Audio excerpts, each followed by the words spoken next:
Hey everybody, it's Gail. I hope you guys are doing okay. It's a rainy day, so I thought I'd come at you with a video. I've been focusing my energy on mania and what mania means to me and what mania means to other people with bipolar disorder.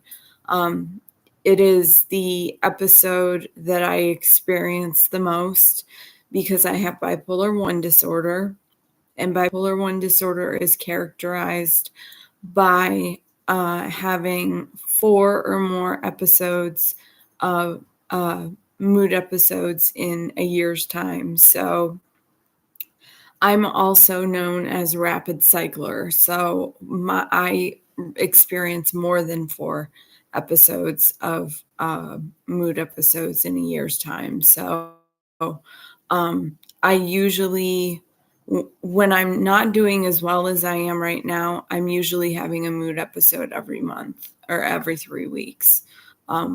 So it's been, my bipolar disorder has been extremely challenging to manage, especially my mania. My mania can get out of control very fast, no matter how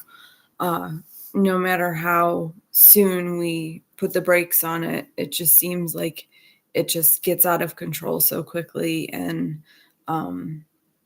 it just festers like a sore, and it's just there, and there's nothing you can do about it unless you have good meds, a good psychiatrist, a good therapist. If you don't have those 3 things, you're not going to get through your manic episode very successfully. So it's really important to keep those lines of communication open with your treatment team. When you're having a manic episode or you think that you have a manic episode coming on, let your therapist know, let your psychiatrist know. Sometimes even letting your primary care physician know can be helpful, because they might be able to direct you to some resources that might help you out if you're not established with a psychiatrist or with a therapist. So, without further ado, as I always say, let's talk about signs of mania. The first sign of mania is euphoria. And I'm not going to lie, it is a good feeling, but I take it at face value because I know what it means. I know that it means that a crash is inevitable. And when that crash occurs, I just don't know. But I know that it's going to come, and it's going to come hard. So, euphoria is the first sign of mania. Number 2 is hyposomnia. So what that is a decreased need for sleep. People with mania might feel like they don't need sleep, they don't get sleep, they don't sleep enough. They feel like they can go days without sleep, and that's just one of their delusions. Is that they can go without sleep, but they can't, because the longer you go without sleep, the more severe your manic episode becomes. So sleep is very important for the manic person, for the bipolar patient. Racing thoughts and flights of ideas and the time flow in which those happen. So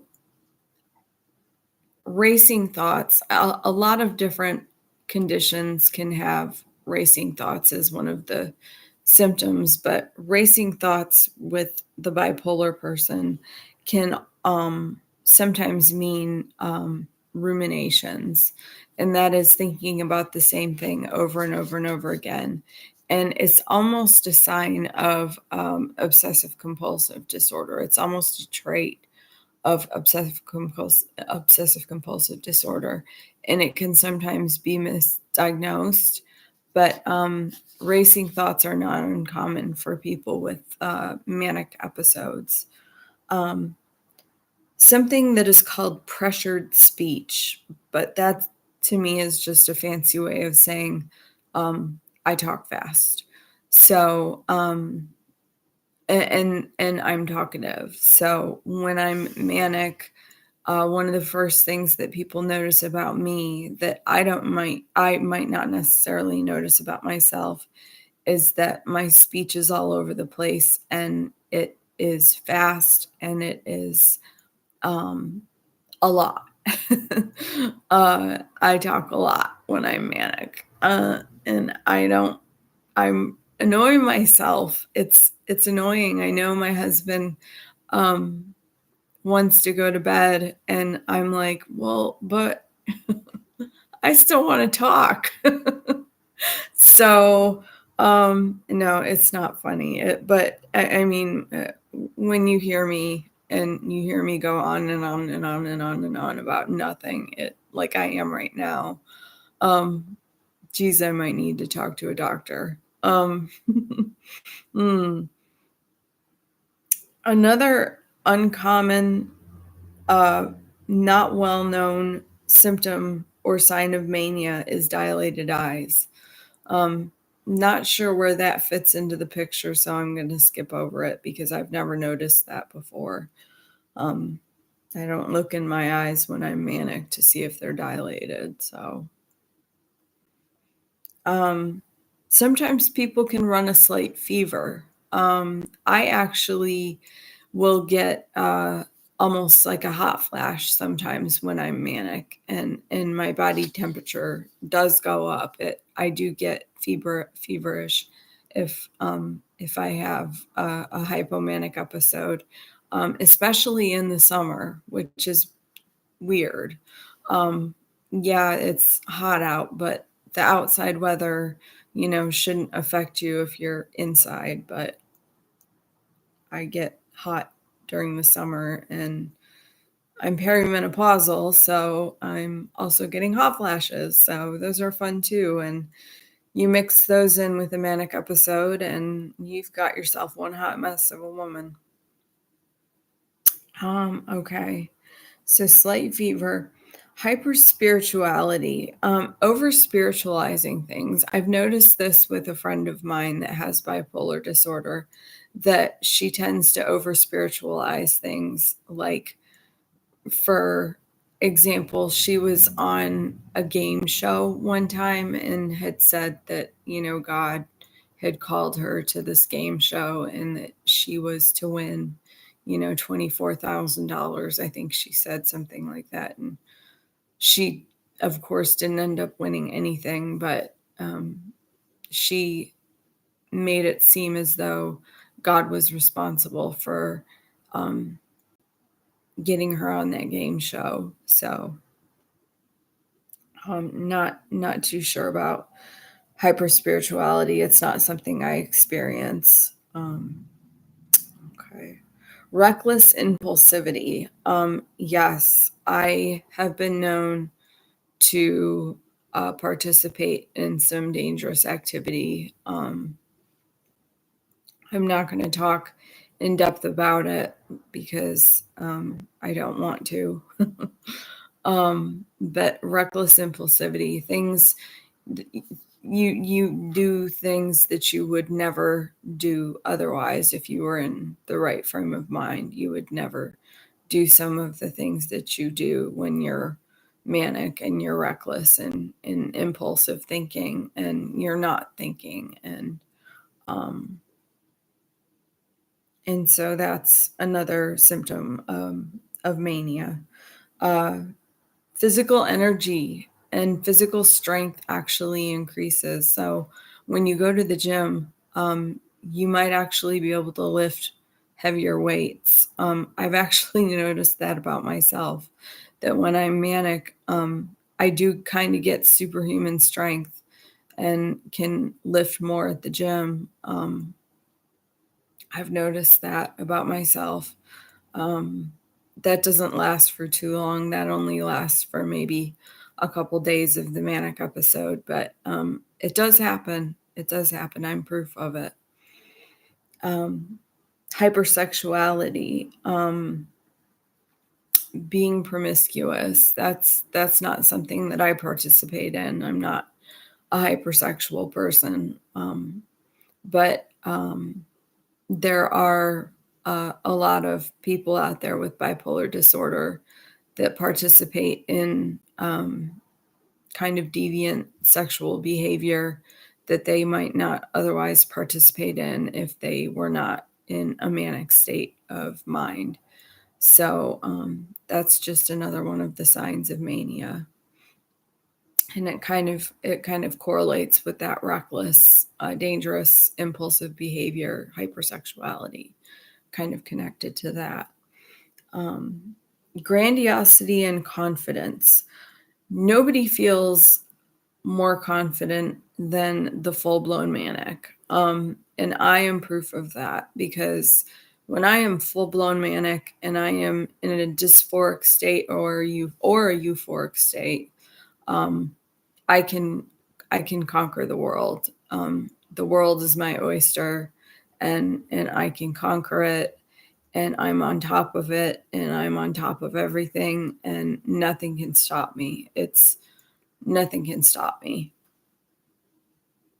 And then flights of ideas, I had talked about earlier, when it comes to racing thoughts. But another thing that I do is I start a creative flight of ideas in projects, and I'll start different projects and I won't finish them. Like, for example, I wanted to learn how to finger knit, and I ended up needing wrist surgery, so I can't do it anymore anyway. But I had gone right to Michael's and bought yarn, like big fluffy yarn, because I was going to knit a blanket in a day. And I know that that doesn't sound like a major thing, but I mean, the fact that I had it in my head that I was going to do this and I was going to do it successfully in a day's time, just kind of shows you where my mind was at when I was when I was manic and I was trying to figure out what to do with my time. And then the last sign of mania, and I just put this in there just because, is hating taking your medication. I hate taking my medication. I hate taking any medication. I'm too young to take the amount of medication that I take, and it just makes me weary, because the caveat to antipsychotics, which work so well for me, are that I've gained a lot of weight since I started taking them, and I have no choice. I can't be off of them. If I go off of them, I'd be very, very sick. So, so those are the signs of mania. And if you feel like you're experiencing any of those signs or symptoms, or you recognize them in a friend, call your doctor if it's you. For your friend, maybe make a gentle suggestion like, hey, I've noticed some changes in your mood, in your personality. Is that something you would want to talk about? And maybe they would be receptive to that, maybe they wouldn't be, but at least you'd put it out there for them and do that favor for them. So that's all for today, and I hope to see you again. If you haven't already, hit like, hit subscribe, spread the word about this channel, because I want to keep on helping people, and I can't do that without viewers like you. So I thank you very much, and I'll come at you again later in the weekend. But for now, have a good Friday, and I'll see you soon.